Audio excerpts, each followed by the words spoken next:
The San Francisco Giants get a huge extra innings victory, 7-6 over the Boston Red Sox in 15 innings, and this game saw so many magical moments. The first of which, a Mike Yastrzemski home run at Fenway Park. And if you guys don't know the story, the grandfather of Mike Yastrzemski, Carl Yastrzemski, was a Hall of Fame Red Sox baseball player, perhaps the best Red Sox player ever to live, potentially. Had a great career spanning 23 seasons.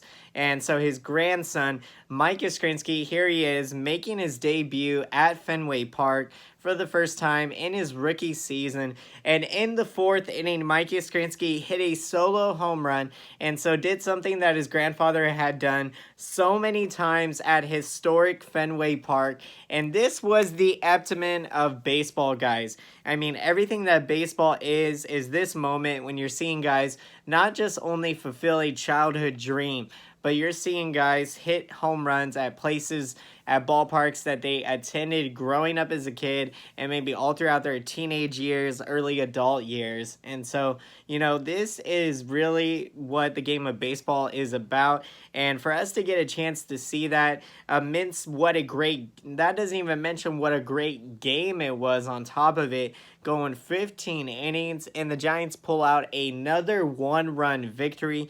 There were so many storylines to get to in this one, so let's get into this game. So rookie right-hander Logan Webb got this start for the Giants, and he went 5 innings in this one, allowing 3 hits. He did allow 3 earned runs, walked 4, struck out 3, and did give up a home run. He has got a balloon 6.51 ERA, but one of the things to be said about Logan Webb is that historically, if you look at some of the best pitchers in baseball, how they have started out their career, you know, the first year or first couple years haven't been the greatest. So in this case, it is a big learning experience for Logan Webb. And so, you know, look for him to continue to make improvements beyond this start.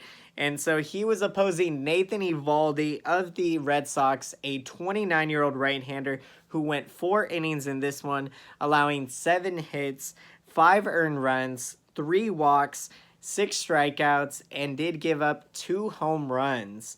And so now let's get into the scoring of how this game played out. So in the top of the first inning, the Giants would get on the board on a Brandon Belt solo home run. It was his 17th of the season to give the Giants a 1-0 lead. And in the bottom of the second inning, Jackie Bradley Jr. would knock an RBI single for the Red Sox to tie the game at 1. And now as we go to the top of the third inning, Stephen Vogt, I believe in Stephen Vogt, I believe in Stephen Vogt. He gets an RBI double to make it 2-1 Giants. And then later in the inning, Kevin Pillar comes up with a nice situational at-bat, an RBI ground out to make it 3-1 Giants. And then Brandon Crawford would cap off that 3-run inning with an RBI single to make it 4-1 Giants. And so now, as we go to the top of the fourth inning, that historic moment, Mike Yastrzemski, the rookie, with his 20th home run of the season to give the Giants a 4-run lead at that point, 5-1.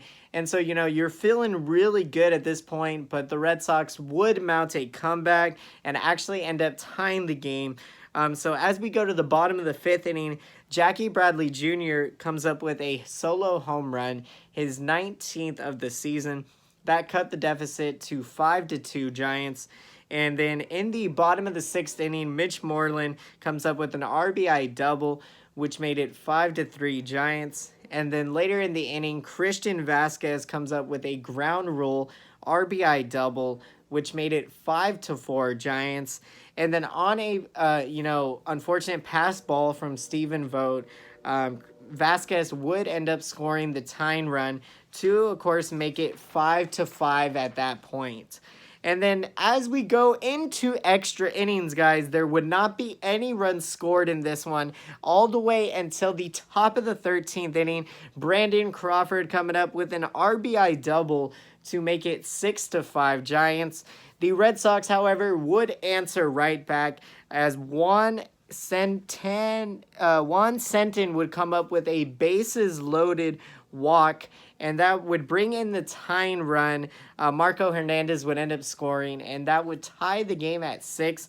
And then as we go to the top of the 15th inning, the Giants would take the lead for good in this one on a Alex Dickerson sacrifice fly. Nice situational at bat.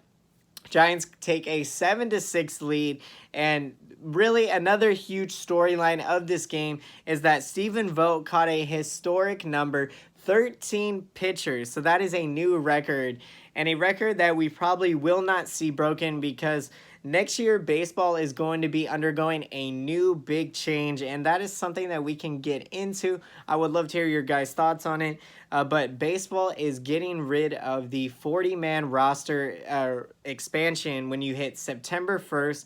So now they're going to carry a 26-man roster all throughout the season. So the only benefit to this, of course, is that normally you only have 25 guys until September 1st, but now you're going to have 26 guys starting off the season. But, however, when you get to September 1st, when it is the dog days of summer and it makes sense to have more, you have your roster expand so you can be more likely to give guys breaks and, maneuver all around that kind of situation. But, baseball is making this change, and it's going to be interesting to see if it's going to benefit the game or if in other people's minds maybe it will worsen the game. So I'd love to hear your guys' thoughts on that. And so now let's get into the offensive hitting statistics of this game for your San Francisco Giants.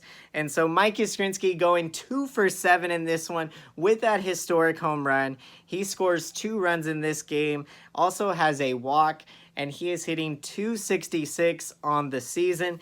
Evan Longoria, a multi-hit game himself, and gets on base 5 times thanks to 3 walks, and he goes 2 for 4 in this one, scoring 1 run, and he is hitting .260 on the season. Brandon Crawford goes 3 for 6 in this one with 2 RBIs and has 1 walk. He is hitting .234 on the season. And then Donovan Solano, guys, has a multi-hit game going 2 for 3, scoring 1 run and has 1 walk. He is hitting .337 on the season. And so now let's get into the bullpen pitching statistics of this game. A record 13 pitchers threw in this one, guys. So we got a lot to run through. So many contributions led to win number 1,999 for Bruce Bochy, guys. That is right. Very impressive. So following the 5 innings from Logan Webb, Andrew Suarez would come into the game pitching 1 inning. He allowed 3 hits, 2 earned runs, and 2 strikeouts. He has got a 6.52 ERA on the season. Tyler Rogers, the submarine thrower, would come into the game next, pitching a third of an inning, allowing 2 hits, no earned runs, did not walk anybody, and he has got a 1.54 ERA. Very impressive for Tyler Rogers. Fernando Abad would come into the game after him, pitching 2/3 of an inning, does not give up a hit or an earned run, and gets 1 strikeout, also does not walk anybody, and he has got a 4.50 ERA. Gustave would come into the game next, pitching 1 inning, does not give up a hit or an earned run, walks 1, and of course has a very impressive 1.61 ERA on the season. Sam Coonrod would get into the game as well, pitching 2/3 of an inning. He allowed 1 hit, did not allow an earned run, and walked 1 batter, and he has got a 3.00 ERA on the season. Will Smitty, guys, would come in after him, pitching an inning and a third, allowing 1 base hit, did not give up an earned run, and struck out 2. He has got a 2.89 ERA on the season. So very excellent season for Will Smitty, guys. Sean Anderson, his first opportunity to pitch against his old team, and he did magnificent, going 2 innings, does not give up a hit or an earned run, walks 1, and struck out 3. See, he's got a 5.15 ERA. And then Sam Selman would get into the game, pitching a third of an inning, allowing 1 hit, 1 earned run, did give up a walk, and struck out 1. He has got a 7.11 ERA. And then Birch Smith would come into the game as well. He did not get anybody out, unfortunately. Did give up a base hit. He has got a 5.60 ERA on the season. And then Wendy Peralta would come into the game, pitching a third of an inning, did not give up a hit or an earned run, and did get a strikeout. He has got a 6.43 ERA on the season. And then Kyle Bearclaw would get into the game, pitching a third of an inning, does not give up a hit or an earned run, walks 1. He has got a 6.37 ERA on the season. Derek Rodriguez would pitch the final 2 innings and secure the Giants' 1-run victory in that bottom of the 15th inning. So across 2 innings, he gives up 2 hits, does not give up an earned run, walks 1, and strikes out 1. He has got a 4.98 ERA on the season. And so, guys, now let's look ahead to the future, to the San Francisco Giants' next game, Game 2 of this 3-game series against the Boston Red Sox. The Giants are going to be going for Bruce Bochy's 2,000th career victory, and the Giants are going to be sending the Shark to the mound, Jeff Samardzija, and he is going to be opposing former Colorado Rocky Yolis Chassin. And so, guys, if you made it all the way through to the end of the video, be sure to smash that like button and smash that subscriber button and bell button if you haven't done so already. If you would like to be notified when new videos are posted. And I want to take this time out to thank all of you guys for watching my videos. I really appreciate it a lot, and I love interacting with you guys down in that comment section. So let me know, what are your guys' thoughts on this huge victory going 15 innings, and what are your thoughts on the story of Mike Yastrzemski? What a great story it is, and I mean, that is what the game of baseball is about. And so, you know, we were in for a treat, guys. We felt like we were at the movies today, and so, you know, that was a ton of fun. A really fun ball game to see, and also the Giants' first win at Fenway Park. As you remember, we went there in 2007. That was actually the first full year that I watched Giants baseball, so it's pretty amazing when I think back that they played at Fenway Park that season and even played against the Yankees. So, you know, it is always exciting when we do play against the American League East, and Fenway Park is a great ballpark to go tour on vacation or to go with your family.